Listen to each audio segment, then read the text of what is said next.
Assalamualaikum warahmatullahi wabarakatuh. Perkenalkan, nama saya adalah Harwama. NIM saya adalah 1920207072 dengan kelas Pendidikan Biologi 3. Di sini saya akan menjalankan praktikum anatomi ikan mas atau Cyprinus carpio. Alat dan bahan yang diperlukan saat praktikum: gunting, pisau, sarung tangan latex, pinset, pisau cutter, alas, dan bahannya adalah ikan mas.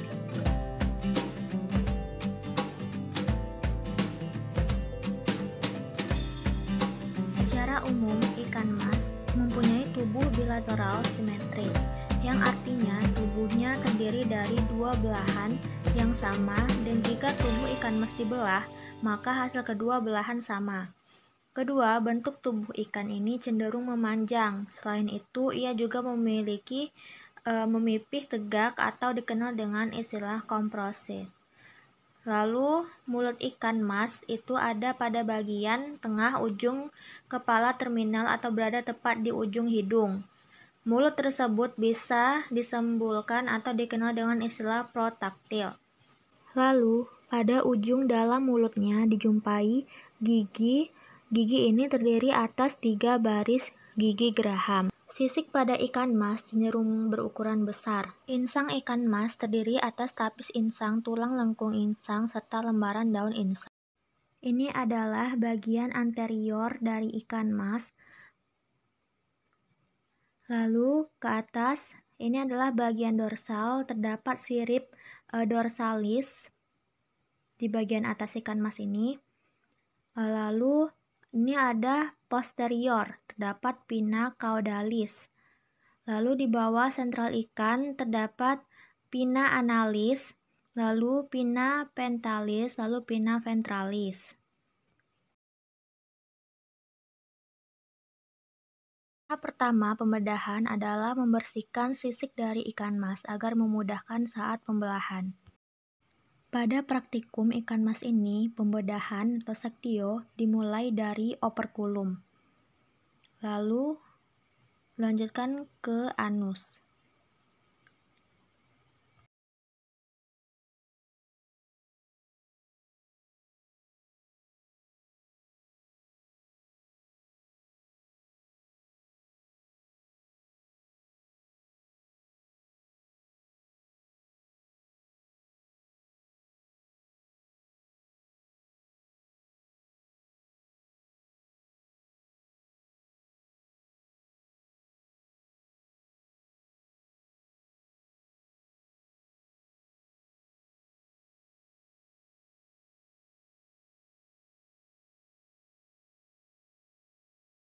Menjelaskan sistem pencernaan dari ikan mas ini.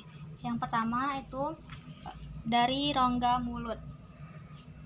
Rongga mulut ini terdapat lidah yang kecil sekali di dalamnya, dan gigi-gigi terdapat pada tulang, yaitu tulang yang terbentuk dari arcus branchialis atau lengkung insang yang terakhir. Jika mengunyah, gigi ini akan beradu dengan langit-langit atau tulang penelan. Lalu di dalam rongga mulut ini terjadi proses mekanik di mana rongga mulut ini dibantu dengan gigi mengunyah makanan menjadi kecil-kecil, lalu disalurkan ke disalurkan melalui faring dan esofagus.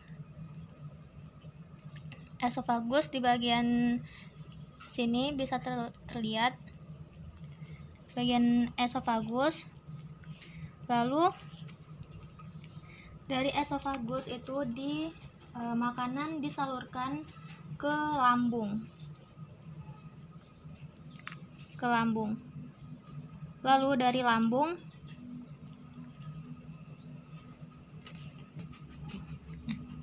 makanan disalurkan ke lambung. Lalu di lambung ini terjadi proses mekanik yang dibantu oleh enzim-enzim yang ada dalam lambung. Lalu dari lambung itu makanan disalurkan ke usus kecil. Usus kecil atau usus halus diabsorbs air di dalam usus besar, Sisa makanan menjadi feses. Feses dikeluarkan melalui kloaka di anus. Terdapat di sini. Saya akan menjelaskan sistem pernafasan dari ikan mas ini. Sistem pernafasan itu ikan mas bernafas dengan insang ikan mas yang masih berwarna merah. Insang ini terdiri dari 3 bagian. Yang pertama itu adalah filamen. Filamen ini adalah yang berwarna merah ini. Filamen itu berfungsi sebagai pertukaran gas. Lalu di sini terlihat ada berwarna putih melengkung. Ini adalah tulang penyokong atau gill arch. Lalu di bawah tulang penyokong ini ada gill tiger untuk menghindari agar makanan tidak memasuki saluran pernafasan. Peredaran darah. Alat peredaran darah itu terdiri dari jantung di sebelah posterior dari insang, dibatasi dari ruang perut cavum abdominalis oleh septum transversum atau sekat rongga badan. Jantung terbungkus oleh selaput enkardium. Jantung terdiri dari sinus venosus berdinding tipis, atrium merah coklat, ventricle merah coklat. Lalu sistem peredaran darah ini, darah kotor dari seluruh tubuh berkumpul melalui ductus Jouvien, kemudian menuju sinus venosus, atrium, ventricle, bulbus anterius, dan aorta ventralis. Aorta ventralis itu bercabang-cabang sesuai dengan banyaknya insang dan menuju menjadi pembuluh-pembuluh yang lebih kecil atau kapiler. Pada hemibranchi, daun insang itu untuk pengambilan oksigen, kemudian berkumpul lagi menjadi arteria branchialis efferent yang menuju kepala bersatu membentuk aorta carotis dan ke tubuh bagian belakang aorta dorsalis. Aorta dorsalis bercabang-cabang menuju organ-organ tubuh.